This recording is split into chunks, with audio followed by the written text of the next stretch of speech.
A very warm welcome, dear students. Let us move on to the third part of the numericals of magnetic fields of electric current. और let us start with question number 17. देखो अब इस third part में थोड़े questions हैं जो tough है और मेरे आंसर्स गवर्नमेंट बुक के आंसर से मैच नहीं हुए। एक दो क्वेश्चंस के आंसर्स मैच नहीं हुए, जैसे कि क्वेश्चन नंबर 18 और लास्ट क्वेश्चन। तो अगर आपको लगे कि मेरे सॉल्यूशंस रॉन्ग है या इनकरेक्ट है, you can always we can have a discussion on it, क्योंकि मैं आपको कभी रॉन्ग नहीं पढ़ाऊंगा। You don't worry about that. Okay, so हम लोग क्वेश्चन नंबर 17 की तरफ चलते हैं। Question number 17, in a cyclotron protons are to be accelerated, radius of its D 60 centimetre. तो हमको रेडियस ऑफ डीज दी हुई है, मतलब हमको दिया हुआ है capital R. The radius of the dees is given as 60 centimeter. That can be written as 60 into 10 to the power minus 2 meter. And the frequency, the oscillator frequency is 10 megahertz. मतलब जो AC signal है उसकी frequency दी हुई है हमको 10 megahertz. 10 megahertz को hertz में convert करेंगे तो that will be equal to 10 into 10 power 6 hertz. That will be equal to 10 power 7 hertz. After that, what will be the kinetic energy of the proton thus accelerated? तो हमको ढूंढना है kinetic energy of the proton, and what other data is given to us? We are given the mass of the proton. The mass of the proton is given as 1.67 into 10 to the power minus 27 kg, and we are given the charge of the electron, charge of the proton, that is 1.6 into 10 to the power minus 19 coulombs. And हमको दिया हुआ है कि how to convert electron volt to joules. अगर ये दिया है इसका मतलब ऑफ कोर्स उनको आंसर इलेक्ट्रॉन वोल्ट में चाहिए, बिकॉज अगर हम एसआई में सॉल्व करेंगे तो डेफिनेटली काइनेटिक एनर्जी की आंसर जूल में आएगी। अगर उन्होंने ये कन्वर्जन दिया है, इसका मतलब वो एक्सपेक्ट कर रहे हैं हमसे कि हम उनको आंसर इलेक्ट्रॉन वोल्ट में दें। तो let us start. We know that for a cyclotron, और काइनेटिक एनर्जी की जनरल फॉर्मूला हम जानते हैं, kinetic energy is equal to half mv square. अब याद रखने वाली बात यह है कि साइक्लोट्रॉन में चार्ज पार्टिकल्स गोल घूमते हैं, तो हम v को डेफिनेटली आर ओमेगा लिख सकते हैं, because for circular motion we can always write v equal to R omega. ये फॉर्मूला है v equal to R omega for circular motion. और हम जानते हैं साइक्लोट्रॉन में charge particles will always perform circular motion. Omega को हम 2 pi f लिख सकते हैं। Omega can be written as 2 pi f। तो ये होगा half into M into R into 2 pi F the whole square. तो अब मैंने क्या किया, मैंने ओमेगा को लिखा है 2 pi F, and after that हम इसको स्क्वायर कर लेते हैं तो आंसर आएगा half M R square into 4 pi square F square. और अब हम वैल्यूज सब्सटीट्यूट कर देंगे, तो अगर हम वैल्यू सब्सटीट्यूट करेंगे तो आंसर आएगा 1.67 into 10 power minus 27 into 60 into 10 power minus 2 is 6 into 10 power minus 2, sorry 6 into 10 power minus 1 the whole square into 2 into pi square मतलब 3.142 the whole square into f square मतलब 10 power 7 the whole square। ठीक है, and after that अगर आप इस calculation को करोगे तो आपको आंसर आएगा 1.187 into 10 to the power minus 12 joules। But मैंने आपको बोला है कि उनको आंसर इलेक्ट्रॉन वोल्ट में चाहिए, तो how to convert joules to electron volt? Joules to electron volt के लिए आपको इसको डिवाइड करना पड़ेगा 1.6 into 10 to the power minus 19 से। तो अब ये आंसर हो जाएगा इलेक्ट्रॉन वोल्ट में, और अगर आप इस कैलकुलेशन को करोगे तो आपका आंसर आएगा 7.418 into 10 power 6 electron volt। And you should know that 10 power 6 electron volt can be written as mega electron volt. So answer आएगा 7.418 मेगा इलेक्ट्रॉन वोल्ट। आप क्रॉस चेक कर लेना इस कैलकुलेशन को, आपको यही आंसर आएगी, right. Let us move on to the next question. Now next question is question number 18। A wire loop of the form shown in the figure carries a current I. Obtain the magnitude and direction of the magnetic field at point P. तो इस question का answer मेरा match नहीं हुआ है, लेकिन of course मैं जो कर रहा हूं वो कंसेप्चुअली एकदम करेक्ट है। So let us begin. देखो you can imagine this wire to be made up of two conductors, एक स्ट्रेट कंडक्टर है जिसको मैं बुलाऊंगा ए बी, और एक एक circular part which is B C A, लेकिन कंप्लीट सर्कल नहीं है, it is subtending an angle of 270। तो ये जो एंगल है ये 270 है, आपको ये याद रखना है कि ये 270 डिग्रीज है, ठीक है। So we have to find magnetic induction at point P due to two things, एक तो ये straight wire of finite length है, और दूसरा है because of this circular part of the wire, right. तो स्टार्ट करते हैं, सबसे पहले स्ट्रेट वायर के वजह से फाइंड करेंगे। इसके लिए आपको फॉर्मूला याद होना चाहिए, the magnetic induction at a point P, the magnetic induction at a point P due to a conductor of finite length carrying current I। समझो एक पॉइंट P है जो जिसका परपेंडिकुलर डिस्टेंस कंडक्टर से R है, और ये कंडक्टर फाइनाइट लेंथ का है, तो आपको क्या करना होता है, इस पॉइंट P को एंड पॉइंट से ज्वाइन कर लो कंडक्टर के, ये कंडक्टर का एंड पॉइंट है और ये दूसरा एंड पॉइंट है, तो आपको पॉइंट P को कंडक्टर के एंड पॉइंट के साथ ज्वाइन करना होता है। And then what you should do is, ये ऊपर वाले एंगल को हम बुलाएंगे अल्फा और नीचे वाले एंगल को हम बुलाएंगे बीटा, ठीक है। तो फॉर्मूला है magnetic induction at a point P will be equal to mu not upon 4 pi I by R in the bracket sine alpha plus sine beta, ये फॉर्मूला आपको याद रखना है। This is the formula for magnetic induction at a point due to conductor of finite length. तो ये जो हमारा conductor है इसका लेंथ फाइनाइट है, तो फॉर्मूला है mu not upon 4 pi I by R sine alpha plus sine beta. अब आपको याद रखना है R is the perpendicular distance of point P from the conductor. Now अब हम अपने कंडक्टर की तरफ चलते हैं, ये तो जनरल फॉर्मूला है किसी भी कंडक्टर के लिए, magnetic induction due to conductor of finite length. अब हम अपना कंडक्टर देखते हैं, हमारा कंडक्टर ए बी कुछ ऐसा है, स्ट्रेट ए बी, और ऑफ कोर्स ये एंगल दिया हुआ है 90 डिग्रीज, ये एंगल है 90, ये एंगल 90 डिग्री है, और ये डिस्टेंस इक्वल है, दोनों रेडियस ऑफ द आर्क है आर और आर। तो जो परपेंडिकुलर डिस्टेंस है जिसको मैं लिखूंगा ए या छोटा आर लिख देता हूं, परपेंडिकुलर डिस्टेंस, देखो ये 90 है तो बाय कॉमन सेंस ये 45 होगा और ये भी 45 होगा। तो अगर आप इसमें ट्रिग्नोमेट्री यूज करोगे तो आपको पता चलेगा कि small R will be equal to capital R into sine 45, this is by trigonometry, ठीक है। Small R will be equal to R sine 45, मतलब इस कंडक्टर ए बी से पॉइंट पी का परपेंडिकुलर डिस्टेंस होगा छोटा आर, और छोटा आर मतलब कैपिटल आर साइन 45, ठीक है। नाउ अब इस पॉइंट पी को एंड से ज्वाइन कर लो आप, अगर आप एंड से ज्वाइन कर लोगे तो आपको पता चलेगा कि ये एंगल 45 है और ये भी एंगल 45 है, मतलब अल्फा भी 45 है और बीटा भी 45 है। तो magnetic induction due to this conductor A B at point P will be equal to, will be given as B is equal to mu naught upon 4 pi I by small r, और small r हम जानते हैं r sin 45 in the bracket sin alpha plus sin beta, मतलब sin 45 plus sin 45, ठीक है, correct.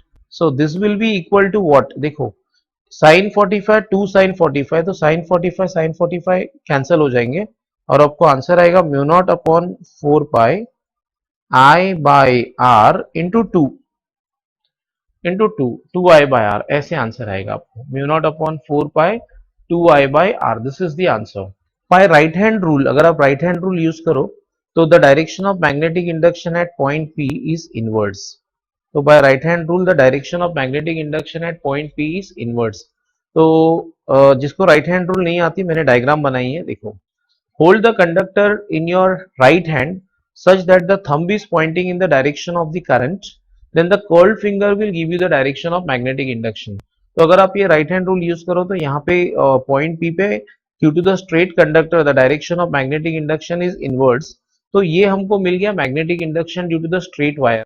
So regarding the arc का नाम हमने दिया है ACB is the name of the arc, A ये पॉइंट को C नाम दिया और ये B। So this arc is subtending an angle of 270 degrees, जिसको रेडियन में लिखा जा सकता है 3 pi by 2 at the centre, और इसका रेडियस है R, कैपिटल R। तो मैग्नेटिक इंडक्शन ड्यू टू, और करंट का डायरेक्शन भी हम जानते हैं, करंट का डायरेक्शन ऐसे है, क्लॉकवाइज, राइट। तो magnetic induction due to the arc at the centre is given by the formula mu not upon 4 pi. ये फॉर्मूला तो हमारे गवर्नमेंट बुक में ही है, mu not upon 4 pi I by R into theta, जहाँ पे theta होना चाहिए रेडियंस में। तो ये आंसर फाइनली आएगा mu not upon 4 pi I by R into 3 pi by 2, 3 pi by 2, correct. और इसकी डायरेक्शन भी देख लेते हैं, इसकी डायरेक्शन निकालेंगे by right hand rule. Right hand rule says that curl the fingers of right hand in the direction of the current. Current के direction में आपको राइट हैंड के फिंगर्स कर्ल करने हैं। तो outstretch thumb will give you the direction of magnetic induction. तो अगर आप राइट हैंड रूल यूज करोगे तो आपको यहां पे डायरेक्शन आएगी इनवर्ड्स। तो मतलब स्ट्रेट कंडक्टर का भी इनवर्ड्स है, ये भी इनवर्ड्स है, ओके, और ये भी इनवर्ड्स है, दोनों सेम डायरेक्शन में है।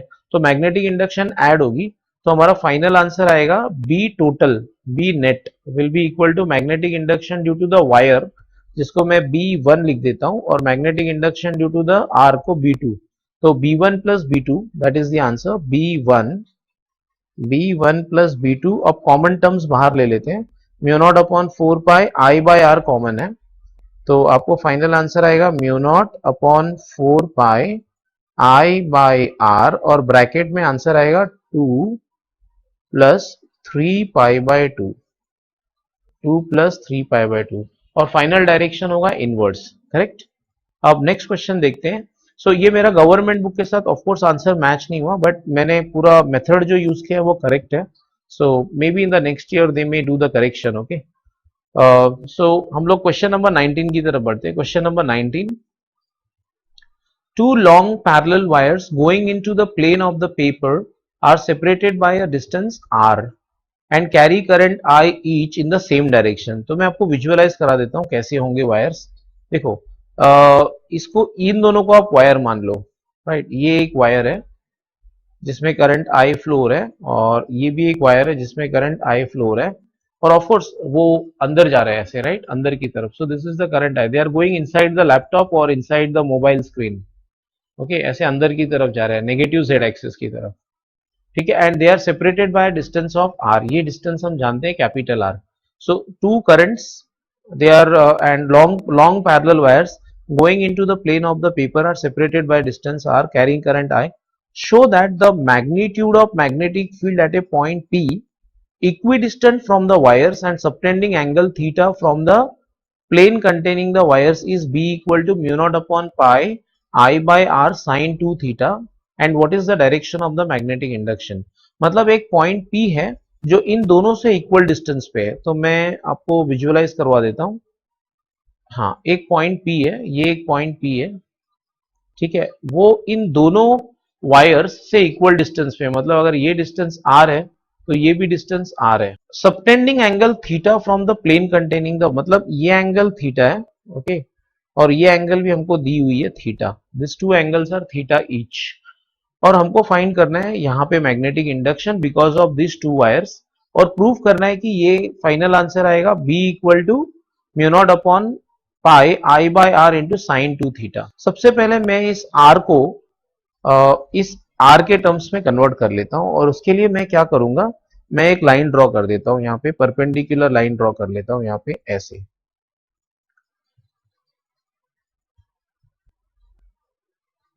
ठीक है, बिकॉज हमारे फाइनल आंसर में छोटा r तो नहीं है, बड़ा R है, राइट। एंड बाय ट्रिग्नोमेट्री, अगर आप इस ट्राइंगल में ट्रिग्नोमेट्री यूज करो, पहले तो मैं आपको बता दूं कि ये जो यहां से यहां तक का डिस्टेंस है ये होगा r बाई 2, ओके, और ये यहां से यहां तक का डिस्टेंस है वो भी है r by 2। So by simple trigonometry आप लिख सकते हो कि small r will be equal to, ये आपका एडजेसेंट है, तो small r will be equal to r by 2 by cos theta, या cos theta will be equal to what, cos theta will be equal to adjacent r by 2 upon hypotenuse r। तो मैंने वही लिखा है, तो r will be equal to r by 2 cos theta, ये आप पहले याद रखना, ठीक है। तो मैंने स्मॉल r को कैपिटल R के टर्म्स में कन्वर्ट कर लिया, और ये मैंने एक परपेंडिकुलर बाइसेक्टर बनाया, ये एंगल 90 ऑफ कोर्स, ठीक है। Now first I will find magnetic induction. देखो आपका वायर यहाँ पे है, ये आपका वायर है, आप याद रखना ये वायर है, राइट, जो पेज के अंदर जा रहा है। जो लैपटॉप के अंदर जा रहा है, करेक्ट। तो first I will find magnetic induction at point P due to this wire. मैं एक काम करता हूँ, मैं इन वायर्स को नाम भी दे देता हूँ तो मुझे बात करने में इजी हो जाएगी। इस वायर को मैं नाम दूंगा ए बी, ओके, और ये इनफाइनाइटली लॉन्ग मान के चलना है आपको। और ये वायर को नाम दिया है सी डी, और ये ऑफकोर्स एक्सटेंडेड है, काफी आगे तक है, इन्फिनिटी तक है, क्योंकि ऊपर क्वेश्चन में लिखा हुआ है टू लॉन्ग पैरेलल वायर्स, तो आपको इनफाइनाइट वायर मान के सॉल्व करना है प्रॉब्लम को। ये पॉइंट सी है, ठीक है। तो ए बी से पॉइंट पी का डिस्टेंस है छोटा आर, और छोटा आर है R by two cos theta, और सी डी से भी पॉइंट पी का डिस्टेंस है छोटा आर, और छोटा आर है R by two cos theta. So first let me find magnetic induction due to A B. The magnetic induction due to AB is given by B1, याद रखना B1 मतलब magnetic induction due to wire AB is equal to, और उसको आपको infinite मानना है, तो formula आएगा म्यू नॉट अपॉन 4 पाई। आपको फॉर्मूला याद होना चाहिए, इनफाइनाइटली लॉन्ग वायर का मैग्नेटिक इंडक्शन का फॉर्मूला है mu not upon 4 pi 2I by distance from the conductor. Perpendicular distance from the conductor मतलब छोटा r, और हम जानते हैं कि ये छोटा r कितना है, हमने ऑलरेडी फाइंड किया है, mu not upon 4 pi 2I bye छोटा r, देखो क्या है, छोटा है r बाय 2 cos थीटा। तो अगर मैंने यहाँ पे सब्सटीट्यूट किया r, तो वो जो 2 cos थीटा है वो ऊपर आएगा 2 cos थीटा, ठीक है। तो ऑफ कोर्स ये 2 और 4 कैंसिल हो जाएंगे, तो म्यू नॉट अपॉन पाई। अच्छा, same is with C D also, C D का भी यही आंसर आएगा B2, that is magnetic induction due to the second wire C D, that will be also the same mu not upon 4 pi, same answer आएगा 2I bye R, और सब कुछ same होगा तो आंसर आएगा mu not upon 4 pi 2I 2 cos theta by capital R, तो same thing right, that is equal to mu not upon 4 cancel कर लेते हैं, तो mu not upon pi I cos theta by R. तो आप ये याद रख लेना, दिस इज द आंसर। मतलब मैं लिख सकता हूं कि B2 will be equal to B1 will be equal to mu not upon pi I cos theta divided by R। ये मैं जानता हूं पहले से कि B1 B2 मैग्नीट्यूड में तो इक्वल है। अब डायरेक्शन, अगर आपको बायोट सैवर्ट्स लॉ याद है तो आपको याद होगा कि dB बार का डायरेक्शन है, the direction of magnetic induction dB bar is same as direction wise same as dl bar cross r bar, where dl bar is a vector in the direction of the current। तो आप अगर देखो तो AB को देखो ध्यान से, AB में करंट जा रहा है अंदर, तो dl बार का डायरेक्शन या l बार का डायरेक्शन लेंगे अंदर की तरफ, ये हमारा l बार का डायरेक्शन होगा अंदर की तरफ, ये l बार का डायरेक्शन है या dl बार का डायरेक्शन है, और r बार ऐसे है, ऐसे r बार ऐसे है, ठीक है, ये आर बार है, वेक्टर आर बार मतलब ये वाला वेक्टर है आर बार। और मैग्नेटिक इंडक्शन कैसे होगा, magnetic induction will be perpendicular to both DL bar as well as R bar, it will be perpendicular to the plane containing both the vectors, because cross product हमेशा perpendicular होता है दोनों vectors को, जैसे A cross B perpendicular to A as well as B, similarly DB bar will be perpendicular to DL bar as well as R bar. अब आप ध्यान से सुनना, मुझे दिखाना है magnetic induction at point P, तो पॉइंट पी पे मुझे उससे परपेंडिकुलर बनाना पड़ेगा, किसको, आर बार को। तो आर बार देखो ऐसे है, ये आर बार है आर बार, ठीक है। या एक काम करता हूं, इस पॉइंट को भी नाम दे देता हूं, तो देखो आप याद रखना कि आर बार मतलब कौन, आर बार मतलब ईपी बार, तो जब मैं मैग्नेटिक फील्ड बनाऊंगा तो it should be perpendicular to EP bar, तो वो कुछ ऐसे दिखेगा आपको, देखो ये परपेंडिकुलर टू ईपी बार है राइट, ये वेक्टर, और ये मेरा B1 है, दिस इज माई B1, ठीक है। सिमिलरली अब ये जो सेकेंड वाला वायर है, सेकेंड वाला वायर मतलब ये CD, इस पॉइंट को मैं नाम देता हूं F, तो आर बार मतलब FP बार, सेकेंड वाले वायर के लिए आर बार मतलब FP बार, तो वो जो मैग्नेटिक इंडक्शन होगा वो सेकेंड वाले वायर के आर बार को परपेंडिकुलर होगा, तो कुछ ऐसे होगा, ये है हमारा B2 बार, तो मुझे B1 बार भी मिल गया और B2 बार भी मिल गया। अब मुझे रिजल्टेंट ही तो ढूंढना है, तो मेरे लिए कौन सी बड़ी बात है, मैं तो ऑलरेडी जानता हूं कि how do you find out the resultant vector, correct ना।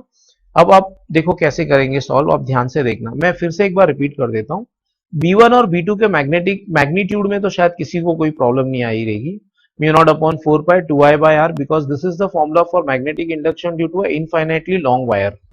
और r को हम लिख सकते हैं r by 2 cos थीटा, तो ये जो भी कैंसिल हुआ और हमको पता चला कि we came to know that the magnitude of b1 and b2 are equal. Correct. Now after that direction का इशू है. आपको अगर बायोट सावर्ट्स लॉ यूज होगा तो आपको याद होगा, बायोट सावर्ट्स लॉ याद होगा तो आपको पता होना चाहिए कि db बार का direction is same as dl cross r. अब हम बना कहाँ रहे हैं magnetic induction, this are the magnetic induction at point p, तो हम उसको दिखाएंगे पॉइंट p पे और perpendicular to r bar of that conductor. Point p के लिए फर्स्ट कंडक्टर का r बार मतलब ep बार, तो b1 बार उसको परपेंडिकुलर होगा, और सेकेंड कंडक्टर का r बार मतलब fp बार, तो b2 बार उसको परपेंडिकुलर होगा. This is how you draw the diagram. Okay, अब इन दोनों के बीच का एंगल मुझे ढूंढना है, क्योंकि अगर दो वेक्टर के बीच का एंगल मालूम है तो मैं रिजल्टेंट निकाल सकता हूं, कोई बड़ी बात नहीं होगी मेरे लिए. तो देखते हैं, जस्ट लेट अस स्टार्ट. सबसे पहले देखो, अगर ये एंगल थीटा है, ये एंगल थीटा है, तो ये वाला जो एंगल होगा, ये एंगल ये होगा 180 minus 2 theta, because sum of all the triangles, sum of all the angles of a triangle is 180. तो if this is theta, this is theta, तो ये 180 माइनस 2 थीटा होगा. और फिर आप देखो ध्यान से कि ये फुल एंगल, मतलब ये ईपी बार और बी1 बार, ये फुल एंगल जो है यहां से यहां तक ये 90 है. अगर ये 180 माइनस 2 थीटा है तो ये जो बचा हुआ एंगल है वो क्या होना चाहिए, 90 minus bracket 180 minus 2 theta. 90 minus bracket 180 minus 2 theta, मतलब ये जो एंगल है, ये एंगल वो होना चाहिए 90 माइनस ब्रैकेट 180 माइनस 2 थीटा. तो ये एंगल होगा, अगर आप करोगे 90 माइनस 180 माइनस 2 थीटा, तो ये कितना आएगा, ये आंसर आएगा 2 थीटा माइनस 90. 2 थीटा माइनस 90 आप करके देख लेना, क्योंकि ये फुल एंगल 90 है. देखो आप ऐड करके देखना, आपको ये आंसर 90 ही आएगा. अच्छा, नॉट ओनली दैट, अब ध्यान से देखना, एफपी और बी2 के बीच में एंगल भी 90 है. तो अगर ये 2 थीटा माइनस 90 है, तो ये जो बचा हुआ एंगल होगा वो क्या होगा, 90 माइनस 2 थीटा माइनस 90. ध्यान से सुनना, मैं फिर एक बार रिपीट कर देता हूं. देखो, ये एंगल, ये यहां से लेके यहां तक, ये complete angle, that is this full angle will be equal to what, this full angle will be equal to 90, क्योंकि एफपी और बी2 परपेंडिकुलर है. उसमें से आधा एंगल हम जानते हैं, कुछ एंगल हम जानते हैं 2 थीटा माइनस 90, तो जो बचा हुआ एंगल होगा वो होगा 90 माइनस ब्रैकेट 2 थीटा माइनस 90. तो 90 minus bracket of 2 theta minus 90 will be what, तो आप देख लेना ये आंसर आएगा 180 माइनस 2 थीटा. आप करके देख लेना, आपको आ जाएगा आंसर. तो अब मुझे B2 और B1 के बीच का एंगल मिल गया, तो रिजल्टेंट कैसे निकालेंगे, B नेट और B फाइनल. हम जानते हैं by parallelogram law, B net will be equal to root of, square root of B1 square plus B2 square plus 2B1 B2 cos, देखो दोनों के बीच कॉस थीटा नहीं, एंगल देखो दोनों के बीच में क्या है, दोनों के बीच में एंगल है 180 माइनस 2 थीटा, तो कॉस 180 माइनस 2 थीटा आएगा यहाँ पे. अब इसको सॉल्व कर लेते हैं. B net will be equal to, because B2 is equal to B1, मैं सारे B2 के जगह पे B1 लिख देता हूँ, क्योंकि दोनों इक्वल है. देखो यहाँ पे दोनों इक्वल है, तो B2 के जगह पे B1 लिख दूंगा, तो आंसर आएगा B1 square plus B1 square plus 2B1 square. और अब ये तो सोचने वाली बात है, वो ऑल सिल्वर टी कप्स वाला रूल अगर आपको मालूम है, तो cos 180 minus 2 theta will be equal to minus cos theta. तो ये आंसर आएगा finally will be equal to root of B1 square plus B1 square 2B1 square minus 2B1 square cos theta. ये minus मैंने यहाँ बाहर ले लिया, right. cos theta नहीं, cos 2 theta. I am extremely sorry, यहाँ पे cos 2 थीटा आएगा, cos 2 थीटा, राइट. सो ये माइनस मैंने बाहर लिया, यहाँ पे आएगा cos 2 थीटा. तो फाइनली अगर आप ध्यान से देखो तो आपको पता चलेगा कि बी नेट, मैं यहाँ पे लिख रहा हूँ, B net will be equal to root of, देखो 2B1 स्क्वायर कॉमन है, 2B1 स्क्वायर कॉमन है, इंटू 1 माइनस cos 2 थीटा. ठीक है. अगर आपको थोड़ी सी भी मैथ्स आती है तो आपको पता होगा कि 1 माइनस कॉस 2 थीटा होता है 2 साइन स्क्वायर थीटा, ठीक है। So therefore B net will be equal to, अब देखो root of 2 into 2 is 2, b1 square का रूट है b1 और साइन स्क्वायर थीटा का रूट है sine theta, 2b1 sine theta is the answer. अब b1 तो हम जानते हैं तो b1 को सब्सटीट्यूट कर लेते हैं। What is the value of b1? b1 is nothing but mu naught bye pi I cos theta by r into sine theta. अब आपको थोड़ी भी मैथ्स आती है तो आपको पता होगा कि 2 sine theta cos theta is sine 2 theta. So therefore final answer will be B net is equal to mu 0 by pi I by r and 2 sine theta cos theta is nothing but sine 2 theta. तो ये हमारा final answer है। This is how we get the answer for magnitude. अब direction की बात कर लेते हैं। देखो डायरेक्शन कैसे निकालेंगे, मैं इस पैरेललोग्राम को कंप्लीट कर लेता हूं। देखो ये ऐसे कुछ बनेगा पैरेललोग्राम, ठीक है। और पैरेललोग्राम क्या बनेगा, ये रोम्बस बनेगा, क्योंकि देखो b1 और b2 इक्वल थे, है ना। तो ये पैरेललोग्राम रोम्बस बनेगा। तो जो रिजल्टेंट है हम जानते हैं ना, रिजल्टेंट बीच में आएगा, ऐसे ऐसे आएगा रिजल्टेंट, करेक्ट। तो आप याद रखना हमारा जो बी नेट होगा दैट विल बी पैरेलल। मैं मेरे पास लिखने को स्पेस नहीं छोड़ा मैंने, आप याद रखना, मैं वो बोल रहा हूं आपको। The direction of B bar is parallel to the plane containing the wires. What is the direction of B net? मैं कहीं लिख देता हूं, यहां पे लिख लेता हूं, यहां पे the direction of B net, the direction of B net is parallel to plane containing wires, to the plane containing the wires। तो अगर आप देखो प्लेन ABCD, तो अब उसको पैरेलल है ये बी नेट, राइट। सो इस तरह से हमने इस सम को सॉल्व कर लिया, राइट। अब हम लोग नेक्स्ट क्वेश्चन की तरफ चलेंगे, क्वेश्चन नंबर 20 की तरफ। Figure shows a cylindrical wire of diameter A carrying a current I, okay। The current density which is in the direction of the central axis of the wire varies linearly with the radial distance r from the axis according to the relation J is equal to J naught r by A, okay।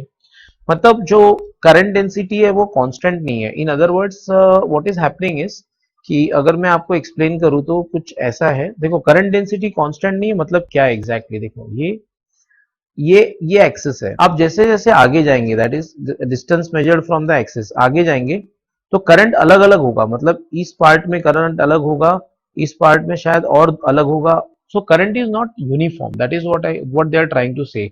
वो current density is equal to J naught R by A। Obtain the magnetic field inside the wire at a distance R from the centre, ठीक है।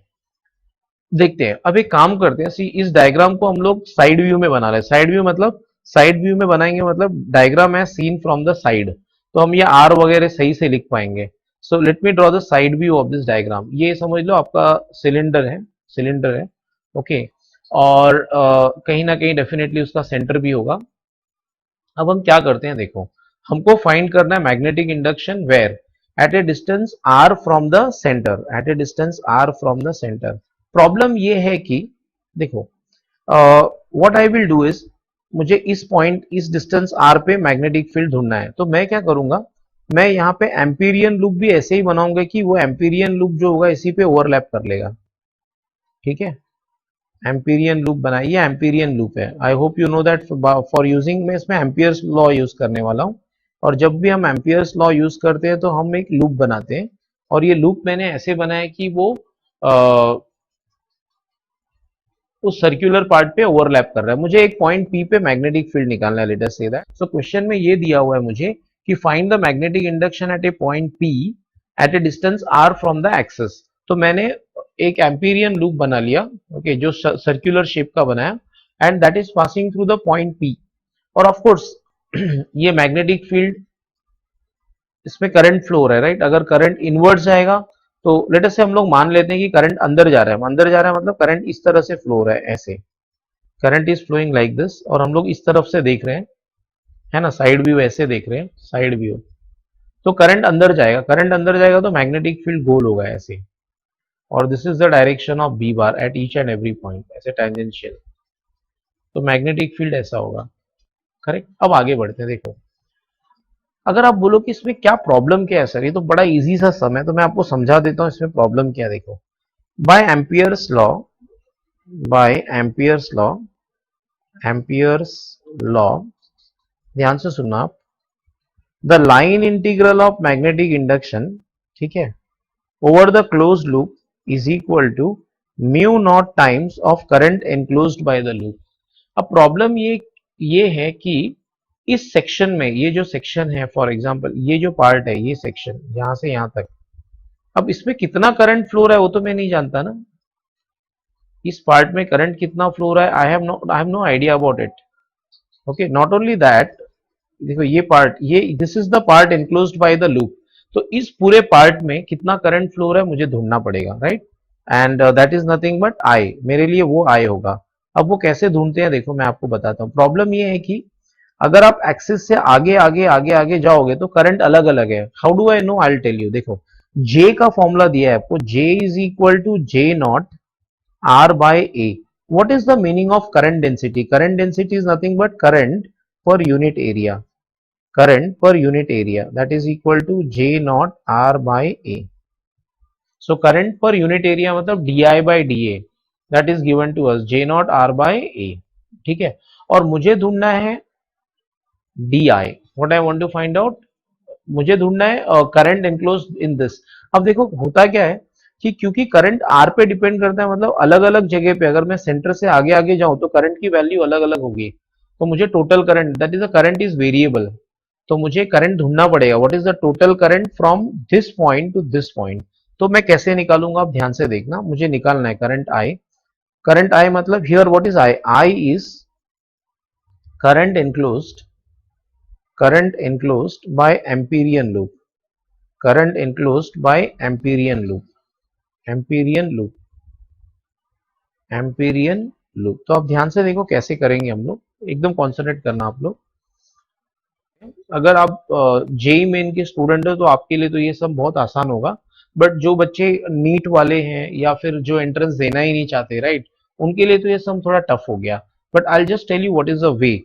हम एक काम करते हैं, देखो मैं मानता हूं कि आर के साथ करंट वेरी हो रहा है, no doubt about it, but अगर मैं एक छोटा सा पार्ट कंसिडर करूं, मैं एक एकदम छोटा सा पार्ट कंसिडर करता हूं। देखो, consider a very tiny part, I hope you can see this diagram. Consider a very small part of the conductor, let us से इसको मैं लिख देता हूं x, और इसकी थिकनेस जो है, मैंने एक छोटा सा पार्ट कंसिडर किया कंडक्टर का जिसका dx, आप याद रखना ये बहुत छोटा है, dx मतलब बहुत बहुत छोटा है, ये तो मैंने बड़ा बनाया, नहीं तो मैं लिख ही नहीं पाऊंगा डायग्राम में कुछ भी। Consider a small part of the conductor which is in the form of a circle eight a distance of x, और उसकी विड्थ है dx। तो अब इस पार्ट में करंट कितना होगा मैं वो निकालता हूं। देखो इस पार्ट में करंट कितना है मैं ये निकालता हूं, इस छोटे से पार्ट में कितना करंट एनक्लोज्ड है मैं निकालता हूं। Please try to understand this. देखो मैं मानता हूं कि अभी भी करंट वेरी होगा, बट इतना ज्यादा वेरी नहीं होगा क्योंकि ये बहुत ज्यादा छोटा सा पार्ट है। सो तो let us find out current enclosed by this shaded part, इस शेडेड पार्ट में करंट निकालते हैं। अब हम जानते क्या है, देखो डी आई, इस छोटे से पार्ट में करंट कितना होगा, देखो D I will be equal to what, it will be equal to J nought, देखो इसका J not R by A नहीं आएगा, J nought into R. R मतलब क्या होता है, distance from the centre, distance from the axis. अब इसकी डिस्टेंस कितनी है, एक्स है, तो J not X by A into area, D I is equal to into area ना। और इस स्ट्रिप के एरिया कितना है, अब आप इसमें कंफ्यूज मत होना, स्ट्रिप की एरिया है 2 pi x into D X, the strip की एरिया है 2 pi x into D X. मैं फिर एक बार रिपीट करता हूं, current density is nothing but current per unit area, D I by D A. तो अगर आप यहां से ध्यान से देखो तो D I will be equal to what, J not R by A into area, into area, D A मतलब एरिया। अब ये जो मैंने छोटा सा स्ट्रिप कंसिडर किया है, उसकी एरिया मतलब उसकी ये वाली एरिया जो मैंने शेड किया है, उसकी एरिया होगी 2 pi x into D X. और और ऑफ कोर्स क्योंकि करंट था J not R by A into area, मेरा आंसर आएगा J not X by X into 2 pi x D X divided by A तो कांस्टेंट है, correct, ठीक है। So this is the current enclosed by the small element, और मुझे क्या चाहिए, current enclosed in this entire yellow shaded region, तो आपको इंटीग्रेशन करना पड़ेगा।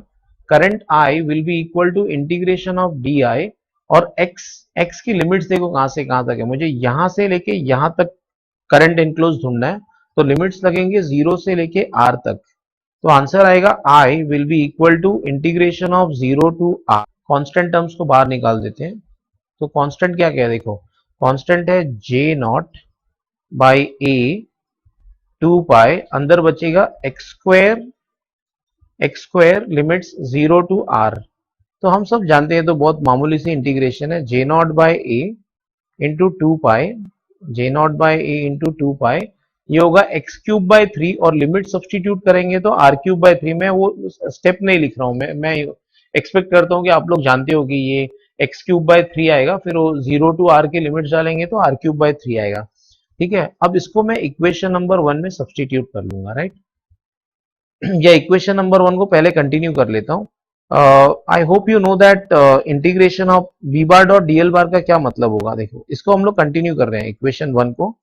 बी बार डॉट डीएल मतलब क्या होगा, बी डी एल कॉस 0, क्योंकि जो ये जो एम्पीरियन लूप है उसका हर एक एलिमेंट, छोटा छोटा एलिमेंट डीएल डीएल जो होगा वो सर्क्यूलर होगा, राइट, या डीएल बार टेंजेंशियल होगा, और बी बी और लेंथ दोनों ओवरलैप हो रहे हैं, तो दोनों के बीच की एंगल 0 होगी, that will be equal to mu naught into I, मैंने ऑलरेडी ढूंढ लिया, आई है J not by a 2 pi r cube by 3, ठीक है। अब इसको हम लोग और कंटिन्यू करेंगे आगे, और आगे कंटिन्यू करेंगे, देखो बी तो बाहर चलाएगा बिकॉज मैग्नेटिक फील्ड यहां से इस सर्कल पे तो कांस्टेंट होगा, तो बी बाहर आ जाएगा। इंटीग्रेशन ऑफ डीएल, अगर हम इन सारे छोटे छोटे डीएल्स को ऐड कर ले तो हमको आंसर आएगा 2 pi are, right, integration of dl over the entire loop is 2 pi r, that will be equal to mu naught j naught by a 2 pi r cube by 3, तो अब क्या क्या कैंसिल होगा, पाई और पाई कैंसिल, 2 और 2 cancel, और ये r और ये क्यूब कैंसिल होके स्क्वायर हो जाएगा, तो फाइनल आंसर आएगा b is equal to mu naught J not R square by 3a, ये हमारा आंसर है, राइट, करेक्ट। देखो इसमें एक्चुअली एम्पियर्स लॉ ही यूज हुआ, but the problem was current कैसे निकालेंगे, बिकॉज करंट वेरी हो रहा है, current is continuously varying, right, तो क्योंकि करंट वेरी हो रहा था इसलिए हमने पहले एक छोटा सा एलिमेंट लिया, और उस छोटे से एलिमेंट में कितना करंट है वो निकाला, और वो आया J not x by a 2 pi x D x. ये एरिया आप याद रखना कैसे निकाला, देखो ये जो सरफेस है इसका एरिया है 2 पाई एक्स, और इसका थिकनेस है डी एक्स, तो इसका एरिया होगा शेडेड पोर्शन का 2 pi x into D x, this is how we got the answer, right. अब नेक्स्ट क्वेश्चन देखते हैं, राइट।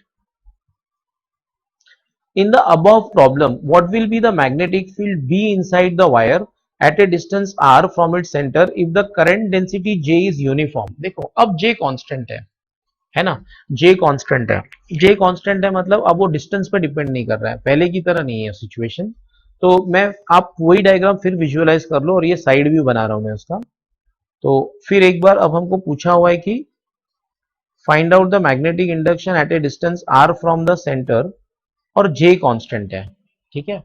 J क्या होगा, J is nothing but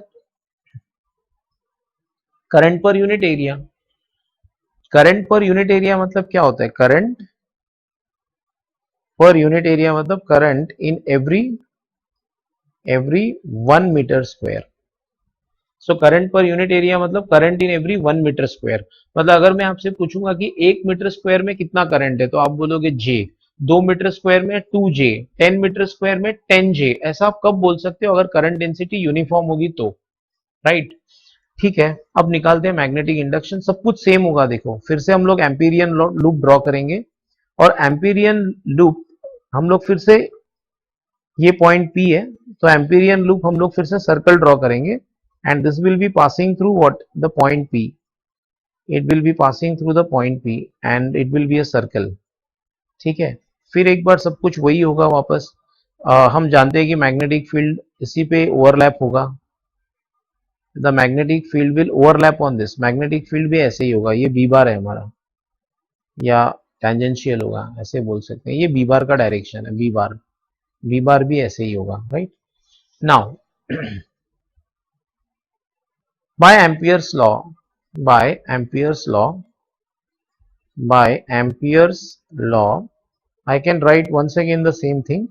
Integration of b bar dot dl bar will be equal to mu naught times of current enclosed by this section. ये part, current enclosed by this part. पहले इस part में current निकालना काफी मुश्किल था क्योंकि current density constant नहीं थी, बट अब मुझे नहीं लगता कोई भी प्रॉब्लम आएगी, राइट, इस पार्ट में। So mu naught times of current enclosed, mu naught times of current enclosed, ठीक है, mu naught times of current enclosed, integration of b dl cos 0। फिर मैं आपको एक बार समझा देता हूं कि वो जो लेंथ हमने कंसिडर किया है एम्पीरियन लूप पे और b दोनों के बीच में एंगल 0 होगा into mu naught times of current enclosed. देखो मैंने आपको बताया था कि 1 मीटर स्क्वायर में करंट एनक्लोज्ड होगा j, 2 मीटर स्क्वायर में 2j। हमारा ये जो लूप है उसका एरिया कितना है, देखो ये जो एरिया है वो है पाई आर स्क्वायर, तो हमारा करंट एनक्लोज्ड होगा पाई आर स्क्वायर j। मैं फिर एक बार रिपीट कर देता हूँ, 1 मीटर स्क्वायर में j, 2 मीटर स्क्वायर में 2j, तो पाई आर स्क्वायर मीटर में पाई आर स्क्वायर j। पहले हम ऐसा क्यों नहीं लिख पा रहे थे, क्योंकि पहले करंट डेंसिटी कांस्टेंट नहीं थी। देखो पहले वाले प्रॉब्लम में current density was depending upon distance from the axis, मतलब अलग अलग डिस्टेंस पे करंट का वैल्यू अलग अलग था, बट अब ऐसा नहीं है। अब क्या करेंगे हम लोग, ये b कांस्टेंट है बाहर चलाएगा, बिकॉज हर एक पॉइंट पे, इस हर एक पॉइंट पे सर्कल का हर एक पॉइंट एक्सिस से इक्वी डिस्टेंट है, तो b सेम होगा। इंटीग्रेशन ऑफ dl cos 0 1 होता है, that is equal to mu naught pi R square j। और अगर आप इन सारे एलिमेंट्स को ऐड कर लो dl प्लस ds, तो answer will be equal to 2 pi r, that is equal to mu naught into pi R square j। Pi और pi cancel हो जाएंगे, आर और स्क्वायर कैंसिल हो जाएगा, फाइनल आंसर आएगा mu not R J by two, mu not R J by two. Of course government book में printing error है, तो ये आंसर सही नहीं है, यहाँ पे पाई की जगह 2 आना चाहिए, राइट। सो ये सम्स काफी थोड़े टफ थे, आपको प्रैक्टिस करनी पड़ेगी, right. So thanks for watching the video.